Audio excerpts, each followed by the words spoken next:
Bonjour à tous, j'espère que vous allez bien, j'espère que vous m'entendez bien. Eh bien, je voudrais faire cette vidéo pour partager avec vous un petit test que je fais de temps en temps pour évaluer ce que dit le chrétien qui me parle. C'est un petit test que je fais pour évaluer ce que dit le chrétien qui me parle. Et ce test vient de cette vidéo. Je vais essayer de partager avec vous la vidéo. Donc, c'est cette vidéo qui a inspiré le test. C'est la vidéo sur l'évangile de Jésus-Christ. Et dans la vidéo, je parle de l'évangile. Et c'est en réfléchissant un peu à ce qui est l'évangile et ce qui ne l'est pas, que j'ai élaboré ce test pour évaluer ce que disent les chrétiens qui me parlent. Donc, si vous voulez avoir plus d'informations, je mettrai le lien dans la vidéo, dans la description de cette vidéo. Vous pouvez aller écouter la vidéo qui s'appelle l'Évangile de Jésus-Christ. Donc, pourquoi ce test? Eh bien, je ne sais pas si vous êtes comme moi, mais il m'arrive de temps en temps qu'il y ait des chrétiens qui me croisent, que je croise, et qui disent des choses sur moi. C'est des chrétiens qui disent des choses sur moi, sur ce que je devrais faire, ou sur ce que je ne devrais pas faire. Ils disent des choses sur ma famille, sur notre avenir, sur l'appel de Dieu pour moi ou pour nous, sur la volonté de Dieu pour moi et pour nous. Voilà, je ne sais pas si vous avez déjà eu cette expérience, mais je l'ai eue.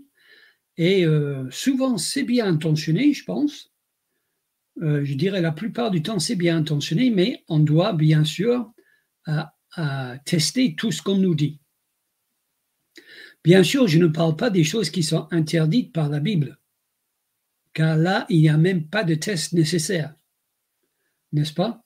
Si quelqu'un me dit d'aller contre l'enseignement biblique, il se condamne tout seul, la personne se condamne tout seul, et là, je n'ai pas besoin de tester quoi que ce soit.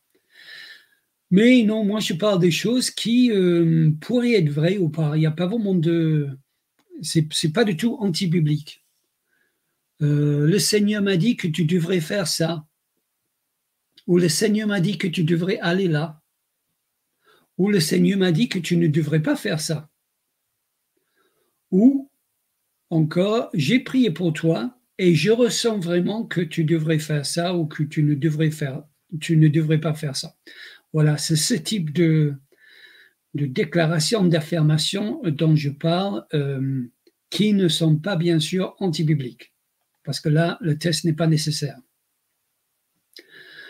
Donc, quand les chrétiens me parlent comme ça, maintenant, je vais à l'essentiel et je fais ce test, le test que j'appelle la distinction entre loi et évangile. Donc, c'est le test que j'appelle la distinction entre loi et évangile. Et j'ajouterai aussi que ce test peut être utilisé pour un enseignement biblique. Donc, pas seulement pour une parole qui a été donnée comme ça par quelqu'un, par un chrétien, mais aussi pour un enseignant biblique, c'est-à-dire quelqu'un qui prétend au ministère ou quelqu'un qui dit qu'il a un don d'enseignement, quelqu'un qui veut enseigner dans l'église ou enseigner dans le groupe de jeunes ou enseigner dans l'école de dimanche. Ce test vaut aussi pour quelqu'un comme ça. Parce que vous allez voir que je trouve que c'est un test qui est bien. C'est assez simple et c'est assez important.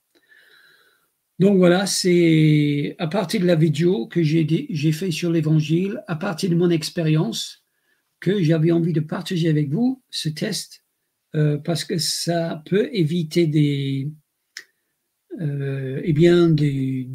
petits conflits, ça peut éclaircir une situation où peut-être on pourrait avoir des doutes. Donc voilà, j'ai envie de partager ce test avec vous. Tout d'abord, je voudrais vous donner un peu de contexte. Donc, un peu de contexte historique, tout d'abord, et après, bien sûr, le contexte biblique, qui est bien plus important, n'est-ce pas? Donc, tout d'abord, le contexte historique. Je voudrais partager l'écran avec vous. Si nous allons tout simplement sur la page de Wikipédia, il y a une page de Wikipédia en français qui s'appelle Loi et Évangile. Donc, c'est pour vous montrer que je n'invente rien.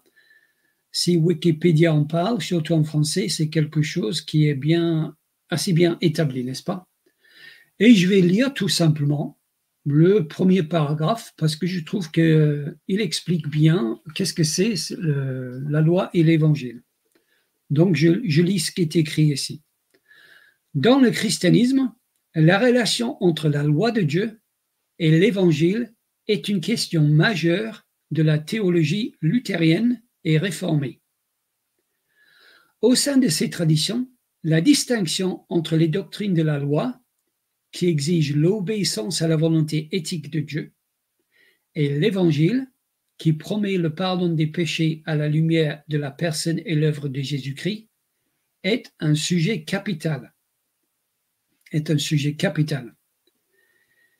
est utilisée en tant que principe herméneutique dans l'interprétation biblique et principe directeur dans l'homilétique, la rédaction des sermons et l'activité pastorale. Donc voilà, j'arrête là pour l'explication de qu'est-ce que c'est, parce que je ne veux pas aller trop dans les détails après, mais ce que nous apprenons ici, donc, sur la page de Wikipédia, c'est que déjà, ce test-là, cette distinction entre loi et évangile est quelque chose qui est bien connu dans le christianisme luthérien, c'est-à-dire dans le protestantisme. D'ailleurs, il me semble que c'est Luther qui lui-même, Martin Luther, qui lui-même a mis en place cette distinction. Je crois que c'est Luther qui est à l'origine de cette distinction. En tout cas, si ce n'est pas lui, personnellement, ça vient de la réforme protestante, où on a découvert l'évangile de Jésus-Christ. Et donc, la page de Wikipédia nous dit donc non seulement que cette distinction vient de la réforme, mais aussi que c'est une question majeure dans la tradition des réformateurs. Donc, de faire la distinction entre la loi, qui est ici la loi de Dieu, bien sûr, et l'évangile de Jésus-Christ, est une question majeure et un sujet capital. C'est une question majeure du protestantisme et c'est un sujet capital de la tradition réformée. Et aussi, nous apprenons que cette distinction, loi et évangile, est utilisée en tant que principe herméneutique, c'est-à-dire qu'on se sert de cette distinction pour savoir comment interpréter la Bible. Donc, on voit aussi son importance. Et aussi, c'est un principe directeur dans la rédaction des sermons, c'est-à-dire dans la prédication protestante. Donc, quand un pasteur protestant évangélique prépare ses prédications, il doit garder à l'esprit la distinction entre la loi et l'évangile. Donc voilà, je voulais partager tout d'abord le contexte historique pour vous montrer que ce n'est pas un détail dans le protestantisme. Ce n'est pas un détail, la distinction entre la loi et l'évangile. Je suis d'accord avec ce que dit Wikipédia ici. C'est une question majeure de la tradition protestante. Ça vient de la Réforme, où les réformateurs ont redécouvert l'Évangile, remis à l'ordre du jour l'Évangile, remis au devant de la scène l'Évangile. C'est un sujet capital du protestantisme et c'est tellement important que ça guide notre façon d'interpréter la Bible et donc notre façon de prêcher. Donc voilà, pour le contexte historique, c'est quelque chose qui est très important dans la tradition protestante. Alors, tout ça, bien sûr, c'est intéressant, mais ça nous intéresse beaucoup moins en tant qu'évangélique. La tradition nous intéresse beaucoup moins que, bien sûr, l'enseignement biblique. Donc maintenant, je voudrais aller sur ce que dit la Bible. C'est l'essentiel, n'est-ce pas? Nous adhérons à la principe de sola scriptura. Ça ne veut pas dire que nous rejetons la tradition. La preuve, c'est que je viens d'en parler. Mais c'est que la tradition est subordonnée à ce qu'annonce la parole de Dieu. Donc, regardons maintenant la parole de Dieu. Pourquoi est-ce que les personnes qui ont écrit la page de Wikipédia, pourquoi est-ce qu'ils disent que c'est une question majeure et un sujet capital? Pourquoi est-ce qu'ils disent ça? Sur quoi basent-ils pour dire ça? Eh bien, ça doit être basé sur la Bible. Sinon, ça n'a aucun intérêt.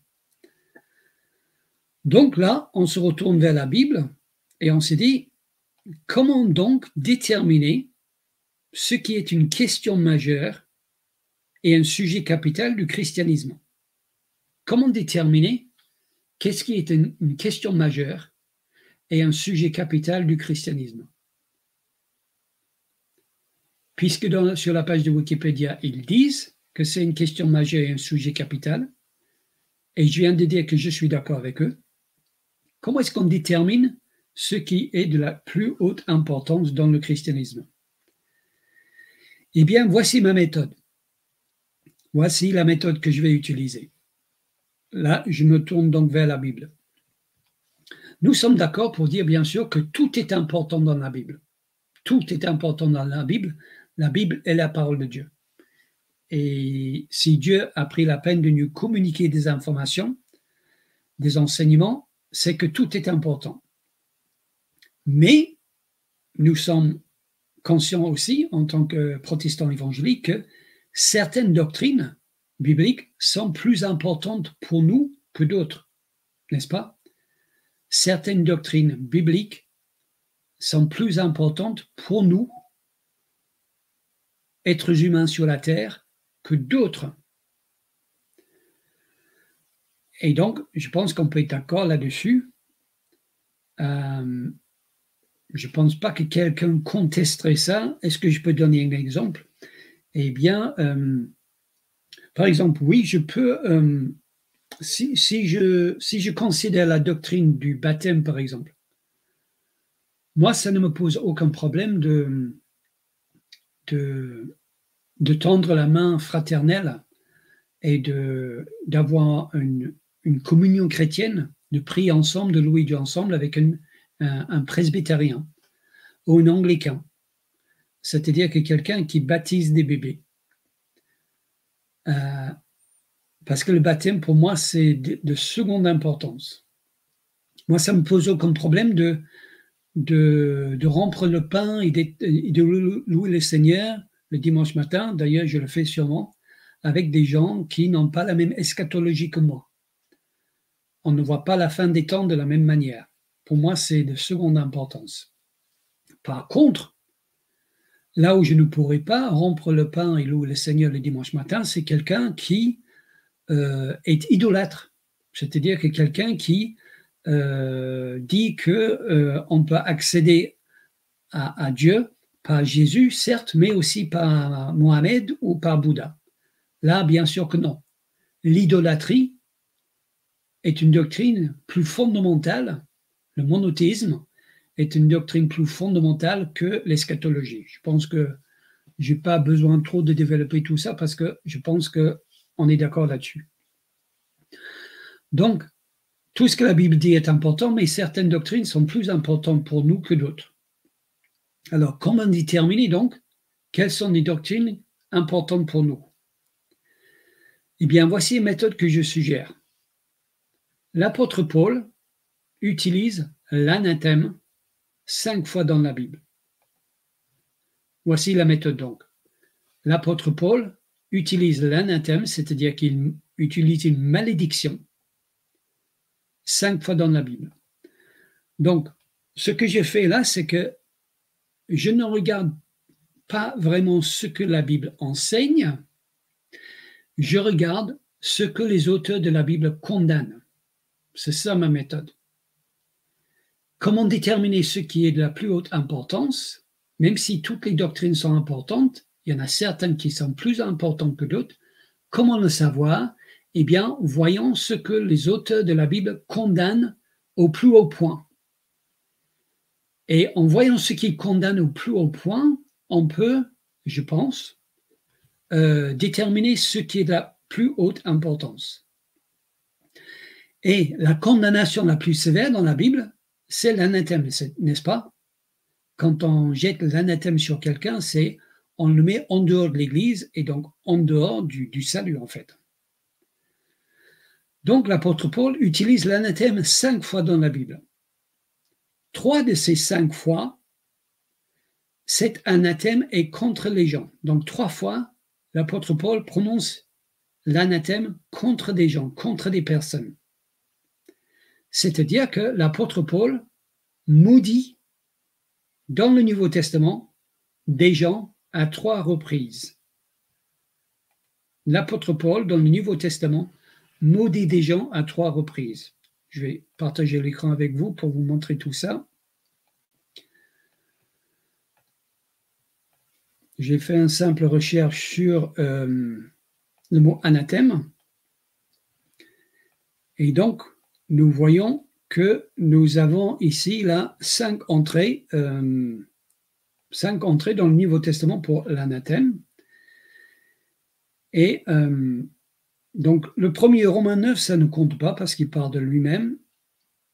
1 Corinthiens 12, voilà. Il dit que quelqu'un ne peut pas dire Jésus est anathème, donc ce n'est pas contre quelqu'un.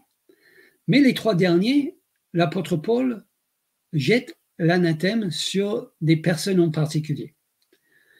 Donc, ce sont ces 3 derniers qui m'intéressent. 1 Corinthiens 16, 22, si quelqu'un n'aime pas le Seigneur, qu'il soit anathème. Donc, ici, l'apôtre Paul maudit quelqu'un qui n'aime pas le Seigneur Jésus. Donc là, c'est l'anathème sur tous ceux qui ne sont pas chrétiens, n'est-ce pas?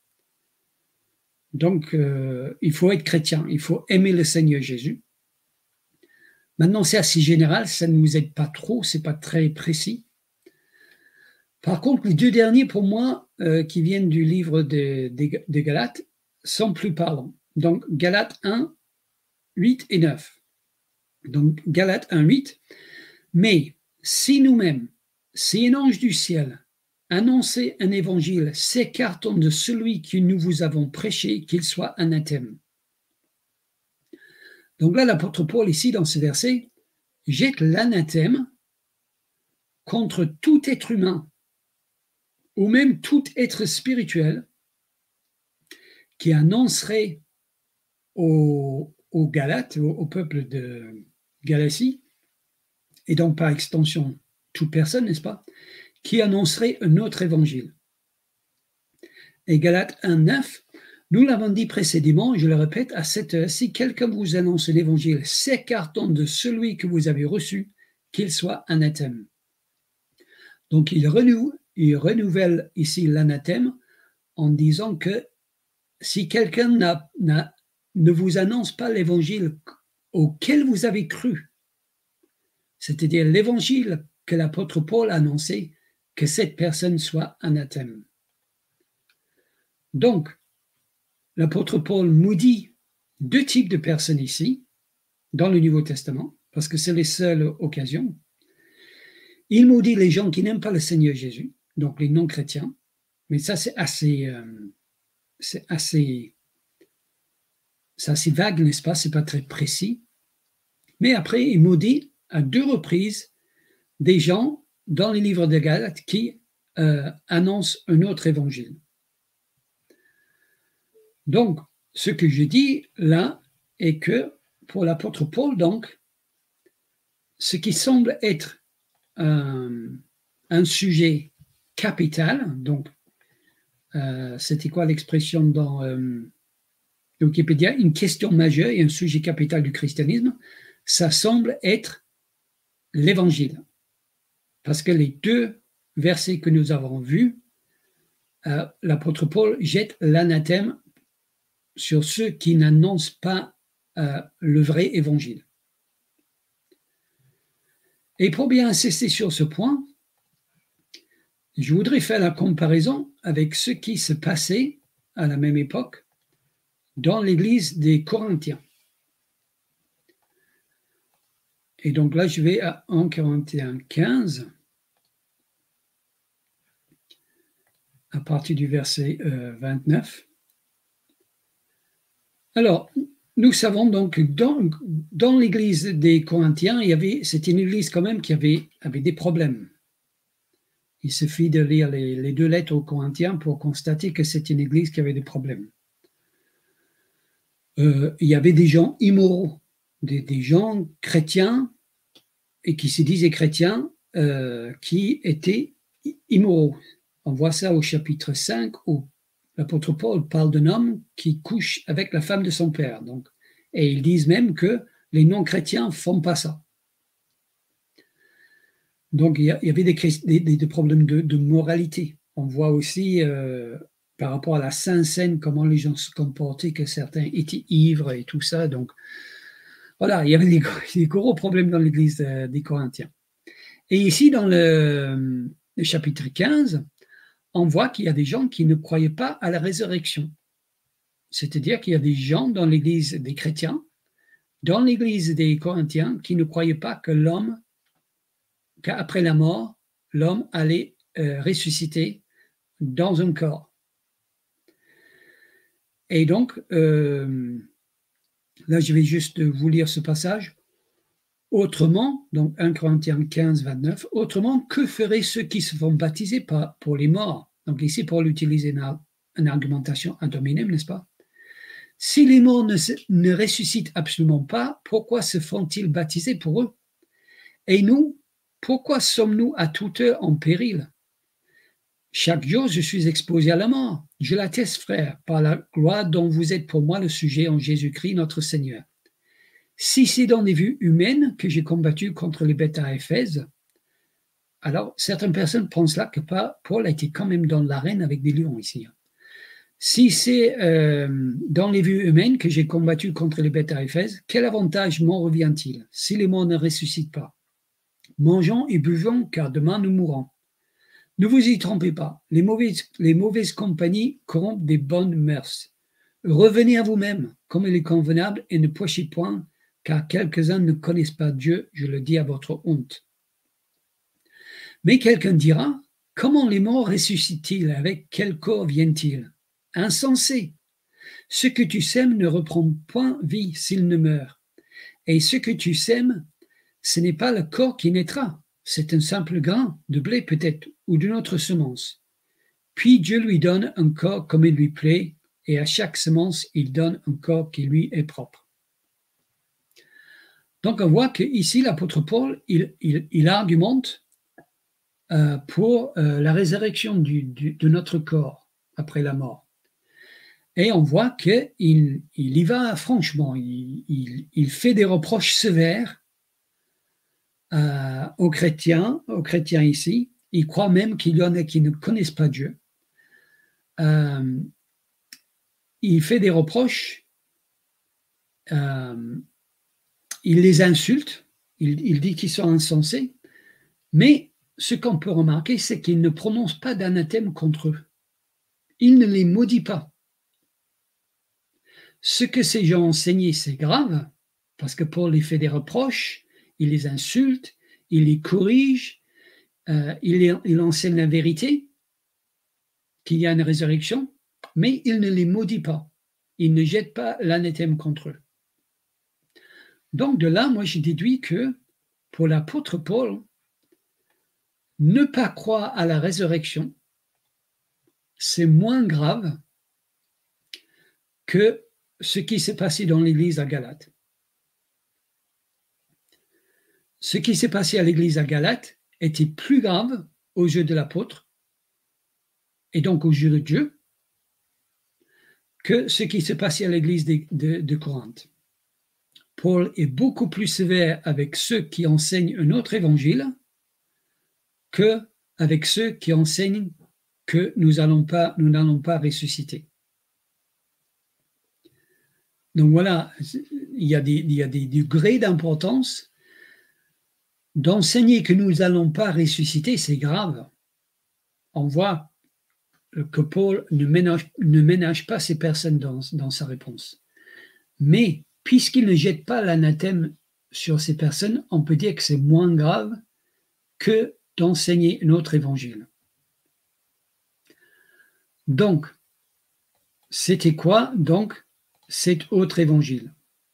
Voilà, je pense, donc je passe à l'autre étape.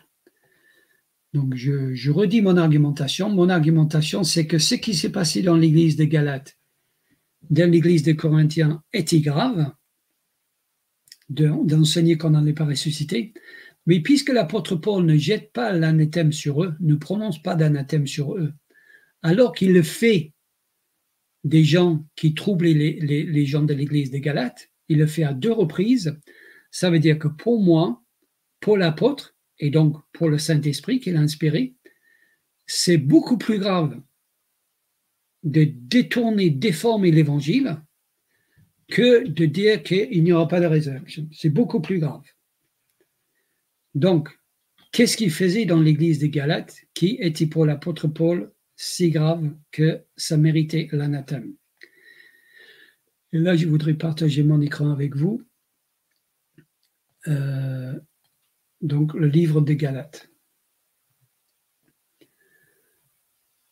Et donc là, je retrouve le passage que j'ai cité, où nous avons vu que Paul, dans le verset Galates 1, 8 et 9, l'apôtre Paul jette l'anathème 2 fois sur ces personnes. Parce que ces gens annonçaient un autre évangile.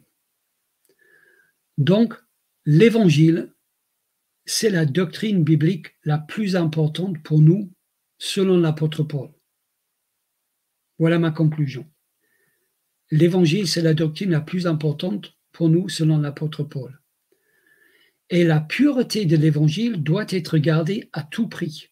C'est pour ça que Paul jette l'anathème sur ces personnes, parce qu'ils corrompaient l'évangile. Ils annonçaient un autre évangile. Ils détournaient, ils déformaient l'évangile. Et donc, ce qui est primordial pour l'apôtre, c'est que l'évangile reste pur. L'évangile reste, ne soit pas corrompu, ne soit pas altéré. Et c'est le plus important pour nous parce que c'est notre salut. L'évangile nous donne la vie éternelle. Croire l'évangile nous donne la vie éternelle. C'est pour ça que c'est plus important que la doctrine sur la résurrection des corps. Parce qu'on peut ne pas croire que nous allons, ressusciter corporellement et être sauvés. Mais on ne peut pas ne pas croire en l'évangile et être sauvé. Donc l'évangile, la pureté de l'évangile, c'est le plus important. Celui qui corrompt l'évangile est maudit, car cela empêche lui-même et d'autres personnes d'aller au paradis. Alors, qu'est-ce que ces gens que l'apôtre Paul maudit, qu'est-ce que ces gens enseignaient? Eh bien là, normalement, il faudrait lire l'épître aux Galates, ça prendrait une vingtaine de minutes, mais je ne vais pas le faire ici parce que sinon ma vidéo serait trop longue. Mais pourquoi ne pas arrêter la vidéo et puis aller lire l'épître, tout l'épître, c'est pas très long, et comme ça on comprendrait qu'est-ce que ces gens enseignaient qui corrompaient l'évangile, qui déformaient l'évangile et qui reçoivent toute la colère de l'apôtre. Qu'est-ce qu'ils enseignaient? Eh bien, je vais résumer ici ce qu'ils enseignaient. Après, vous pouvez lire pour vérifier que je ne dis pas de bêtises et je vais vous montrer un exemple. Les gens sur lesquels l'apôtre Paul jette l'anathème enseignaient dans l'église des Galates, donc enseignaient aux chrétiens, que pour être chrétien, on devait croire en Jésus-Christ, on devait croire l'évangile et aussi on devait se faire circoncire. Donc, on devait croire l'évangile et aussi, on devait se faire circoncire selon la loi de Moïse. Et c'est ça, le fait d'enseigner ces deux choses, que l'apôtre Paul appelle un autre évangile. L'évangile plus la circoncision. Paul dit que si on enseigne ça et si on croit ça, si on a la foi en l'évangile et après on ajoute à ça l'œuvre de circoncision, l'apôtre Paul dit, si on croit ça, on est séparé de Christ. Je vais vous montrer ça. Si on croit ça, on est séparé de Christ.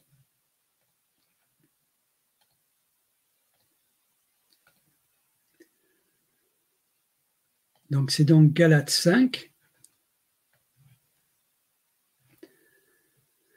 Je vais lire tout.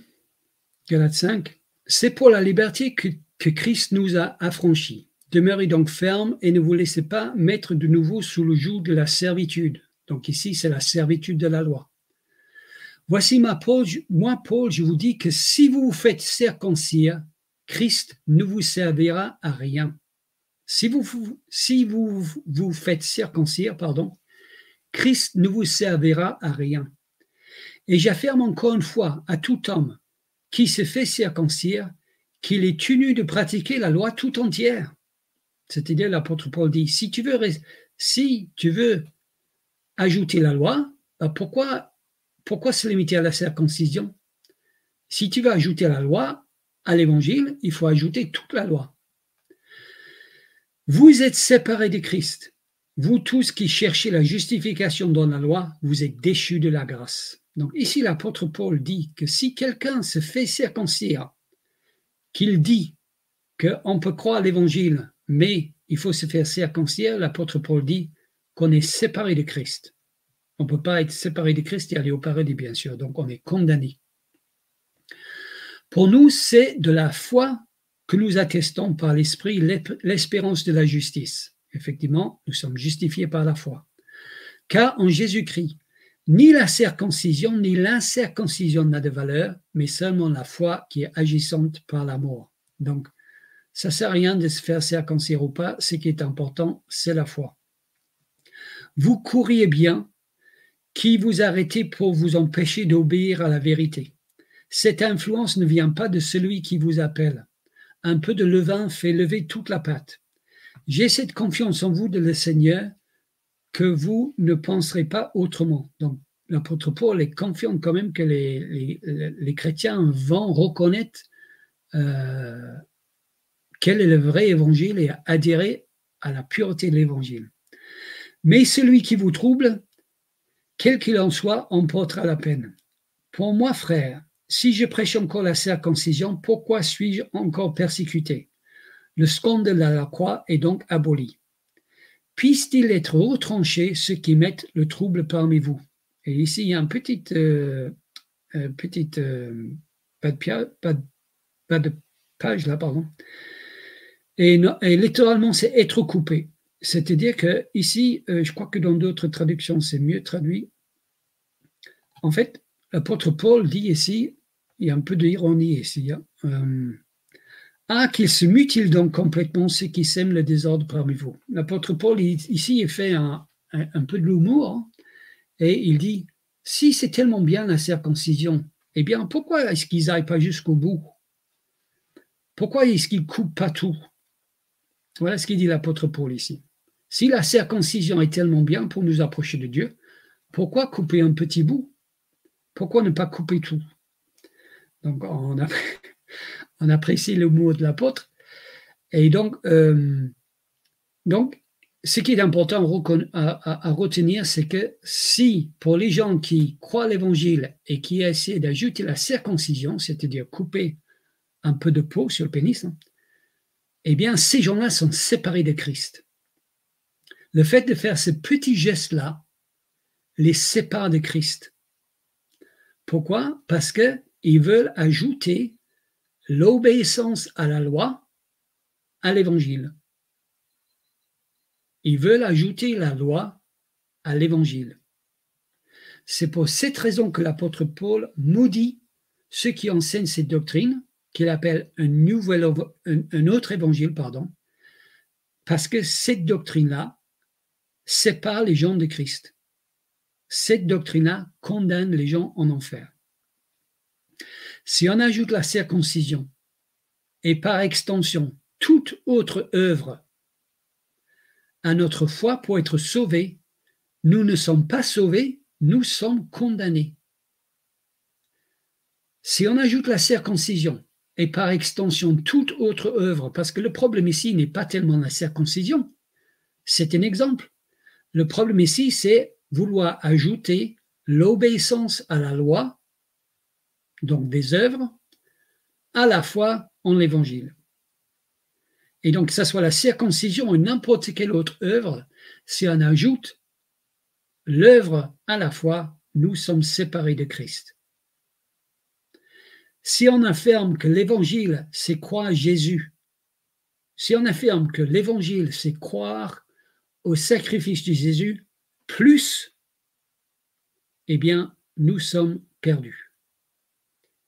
Si on affirme que l'évangile, c'est croire le sacrifice de Jésus, plus quoi que ce soit d'autre, eh bien, nous sommes maudits selon l'apôtre Paul. Nous sommes perdus. Nous sommes séparés de Christ. Donc, l'évangile seul sauve. L'évangile tout seul sauve. La foi seule, en l'œuvre de Christ, seul, sur la croix, sauve. L'évangile plus la loi ne sauve pas. L'évangile plus l'œuvre, les œuvres, condamne. L'évangile plus une œuvre condamne. L'évangile tout seul sauve. L'évangile plus une œuvre condamne. Donc, il est indispensable de maîtriser la distinction entre la loi et l'évangile, puisque c'est l'évangile seul qui sauve. Toute œuvre de la loi condamne, si on ajoute à l'évangile. Et donc, il est indispensable de maîtriser la distinction entre la loi et l'évangile pour savoir ce qui sauve et pour savoir ce qui condamne et pour ne pas tomber sur l'anathème de l'apôtre Paul, n'est-ce pas? Il n'y a rien de plus important pour un chrétien que de maîtriser la distinction entre loi et évangile. Il n'y a rien de plus important pour un chrétien que de maîtriser la distinction entre la loi et l'évangile. Parce que l'évangile sauve, l'évangile seul sauve, mais si on ajoute quelque chose à l'évangile, cet autre évangile ne sauve pas, il condamne. Donc on doit savoir ce qu'est l'évangile et ce qui n'est pas l'évangile. Si tu me donnes à boire, je sais que l'eau désaltère, et donc que l'eau donne la vie. Et je sais que la cyanure donne la mort. Mais quand tu me donnes à boire, si je suis incapable de faire la distinction entre eau et cyanure, alors je risque la mort. Donc, on doit savoir ce qui est l'évangile et ce qui n'est pas l'évangile.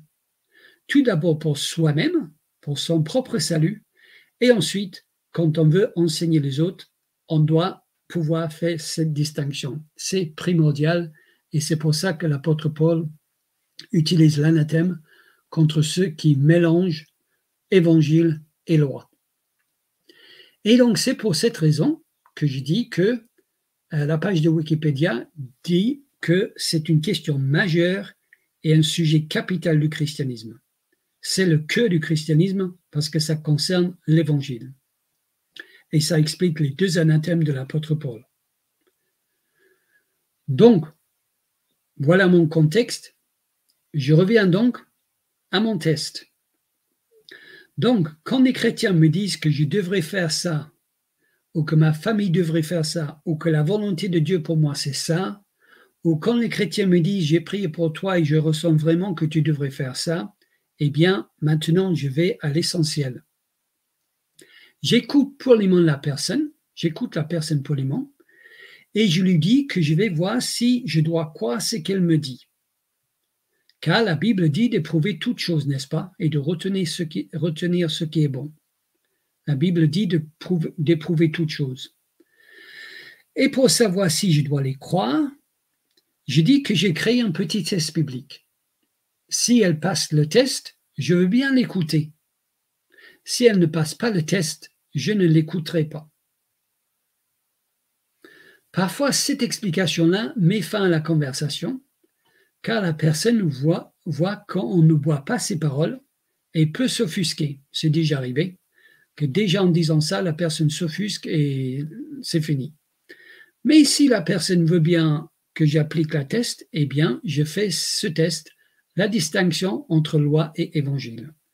Et comme je l'ai dit, on peut très bien, je pense, utiliser ce test pour quelqu'un qui veut avoir une responsabilité d'enseignement dans l'Église pour voir si la personne maîtrise le b.a.-ba, le sujet capital du christianisme. on peut aussi utiliser ce test. Donc, voici le test. Je pose quelques questions précises. Est-ce que tu peux me dire quelle est la distinction entre la loi et l'Évangile? Peux-tu m'expliquer la différence entre la loi et l'Évangile? Et ici, bien sûr, il faut comprendre l'Évangile au sens strict, au sens étroit du terme. Pas l'Évangile comme l'Évangile de Jean, mais l'Évangile vraiment, l'Évangile pur. Souvent, quand je pose ce type de questions, il y a un silence en face ou des réponses imprécises ou pas très claires. Donc, pour aider la personne, parce que je suis conscient que ce n'est pas une question qu'on pose souvent, n'est-ce pas? Je propose quelques exemples. Voici quelques exemples. Tu dois naître de nouveau. Est-ce que cette phrase-là, tu dois naître de nouveau, est-ce que c'est un résumé de l'Évangile? Répondez-vous et croyez l'Évangile? Est-ce que ça, c'est un résumé de l'Évangile? Dans ton cœur à Jésus, est-ce que c'est un résumé de l'Évangile? Dieu a un merveilleux plan pour ta vie. Dieu a un merveilleux plan pour ta vie. Est-ce que ça, c'est un résumé de l'Évangile? Jésus t'offre sa joie et sa paix et une vie abondante. Est-ce que ça, c'est un résumé de l'Évangile? Jésus est Seigneur. Est-ce que ça, c'est un résumé de l'Évangile? Répondez-vous car le royaume de Dieu est proche. Répondez-vous car le royaume de Dieu est proche. Est-ce que ça, c'est un résumé de l'Évangile? Il te faut avoir une relation personnelle avec Jésus. Est-ce que ça, c'est un résumé de l'Évangile? Crois en Jésus-Christ et tu seras sauvé. Est-ce que ça, c'est un résumé de l'Évangile? Tu dois décider de suivre Jésus et l'accepter dans ton cœur. Est-ce que ça, c'est un résumé de l'Évangile? Jésus se tient à la porte de ton cœur et il frappe. Ouvre-lui. Est-ce que ça, c'est un résumé de l'Évangile? Si tu confesses de ta bouche le Seigneur Jésus, et si tu crois dans ton cœur que Dieu l'a ressuscité des morts, tu seras sauvé. Est-ce que ça, c'est un résumé de l'Évangile? Voilà quelques exemples. Voilà le test. Si la personne à qui je parle répond oui une seule fois à ces exemples, eh bien, ça prouve que la personne ne maîtrise pas la distinction entre la loi et l'Évangile. Si la personne répond oui une seule fois à ces exemples, ça prouve que la personne à qui je parle ne maîtrise pas la distinction entre la loi et l'Évangile, car aucune de ces phrases n'est un résumé de l'Évangile. Aucune de ces phrases n'est un résumé de l'Évangile. Et beaucoup de ces phrases, la plupart de ces phrases, sont la loi. La plupart de ces phrases, pas toutes, mais la plupart de ces phrases expriment la loi. Si la personne à qui je parle ne maîtrise pas ce sujet capital, le sujet que l'apôtre Paul voyait comme plus important que tous les autres, eh bien, je lui dis gentiment que rien de ce qu'elle a à me dire ne m'intéresse. Si elle ne maîtrise pas ce sujet capital, peu importe ce qu'elle a à me dire, ça ne m'intéresse pas.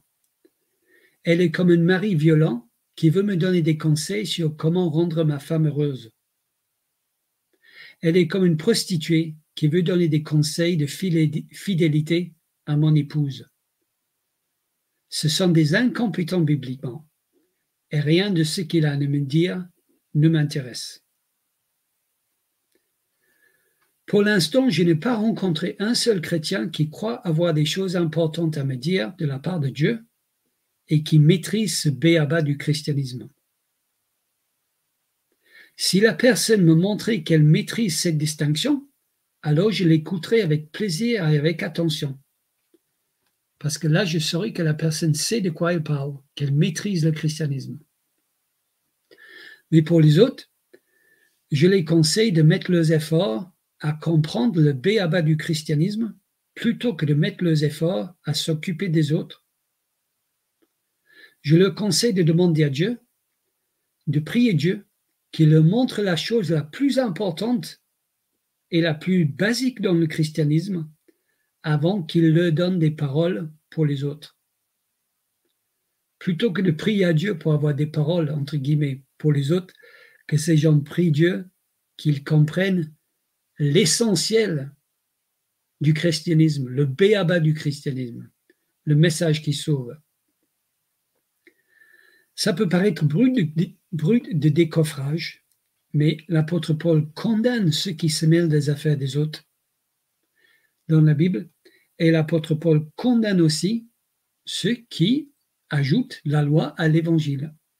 L'apôtre Paul condamne fermement ceux qui veulent enseigner les autres et ils ne savent pas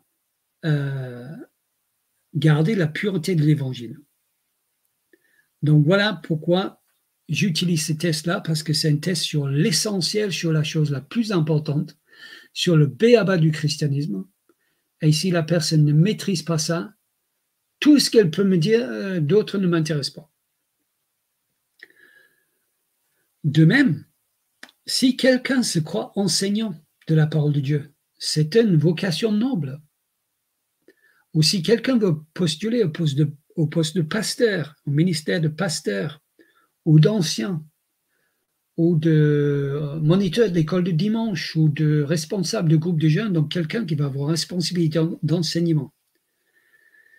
Si la personne échoue à ce test-là, je suis désolé, mais ça prouve que la personne ne maîtrise pas les éléments de base du christianisme. Il ne maîtrise pas les éléments de base du christianisme. Il ne connaît pas l'évangile. Il ne connaît pas l'évangile parce qu'il ajoute la loi à l'évangile s'il répond oui à ces exemples que j'ai donnés. Et donc, il y a un vrai risque, non seulement pour lui-même, mais aussi qu'il enseigne aux autres la loi avec l'évangile. Il y a un vrai risque qu'il enseigne aux autres la loi mélangée avec l'évangile, ce que l'apôtre Paul appelle un faux évangile, un autre évangile. Et ça, c'est très grave. C'est très, très grave. Ce type de message condamne la personne elle-même, si vraiment elle croit ce qu'elle dit, et condamne ceux qui y croient. Si cette personne a une position de responsabilité et ne maîtrise pas la distinction entre la loi et l'évangile, et croyez-vous, j'ai été dans des églises où des pasteurs ne maîtrisaient pas cette distinction, ça veut dire que déjà, est-ce que eux, ils croient à l'évangile pur, le vrai? Et quand ils enseignent ce qu'ils croient être l'évangile aux autres, ça veut dire qu'il y a un vrai risque qu'ils leur donnent de la cyanure avec de l'eau. C'est-à-dire qu'il y a un vrai risque qu'il annonce un faux évangile. Donc, la personne qui veut postuler à une position de responsable d'enseignant doit aller étudier les b.a.-ba du christianisme, les bases du christianisme, avant de devenir enseignant ou pasteur pour les autres. Il doit maîtriser les bases pour lui-même avant d'enseigner les autres. Comment donner une telle responsabilité à quelqu'un qui ne sait pas faire la différence entre eau et cyanure? C'est irresponsable. Donc voilà, je voulais partager avec vous ce test qui m'a bien servi, qui est utile, qui est précis et qui est un bon test, je trouve. Ça permet de faire un peu le tri entre les personnes qui nous parlent ou les personnes qui postulent pour des positions de responsabilité. Il est essentiel que ces personnes maîtrisent les b.a.-ba du christianisme. Mais je ne peux pas finir cette vidéo sans vous dire c'est quoi l'évangile alors? Si tout ça, c'est pas l'évangile, c'est quoi l'évangile? Eh bien, j'ai envie de vous dire de regarder ma vidéo sur l'évangile de Jésus-Christ, mais je ne vous dirai pas ça parce que c'est une vidéo qui est assez longue, mais vous pouvez la regarder si vous voulez. Mais je vais faire une réponse plus brève que celle-là. Donc, eh bien, c'est le même apôtre qui nous dit qu'est-ce que c'est l'évangile. Donc, on retourne à 1 Corinthiens 15, où l'apôtre Paul parle donc de la résurrection. On a déjà lu une partie de ce passage, mais tout au début, l'apôtre Paul nous parle de l'Évangile. 1 Corinthiens 15. Je vous rappelle, frères, l'Évangile que je vous ai annoncé et que vous avez reçu, dans lequel vous avez persévéré. Donc, l'apôtre Paul va rappeler l'Évangile, premièrement, qu'il a annoncé, et deuxièmement, l'Évangile auquel les Corinthiens ont cru, et par lequel vous êtes sauvés, si vous le retenez dans les termes où je vous l'ai annoncé, autrement vous auriez cru en vain. Donc voici encore une fois le même avertissement. Attention de bien garder le message de l'Évangile comme je vous l'ai annoncé. Je vous ai enseigné avant tout, comme je l'avais aussi reçu, que Christ est mort pour nos péchés selon les Écritures. Il a été enseveli et il est ressuscité le 3e jour selon les Écritures. Il est apparu à Céphas, puis aux 12. Ensuite, il est apparu à plus de 500 frères à la fois, dont la plupart sont encore vivants et dont quelques-uns sont morts. Ensuite, il est apparu à Jacques, puis à tous les apôtres.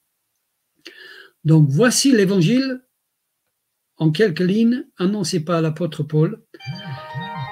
Je vous ai annoncé avant tout, comme je l'avais reçu, que Christ est mort pour nos péchés, selon les Écritures, qu'il a été enseveli et qu'il est ressuscité le 3e jour. Ça, c'est l'Évangile. Ça, c'est l'Évangile. C'est-à-dire que l'Évangile, c'est des faits historiques. L'Évangile, c'est des faits historiques.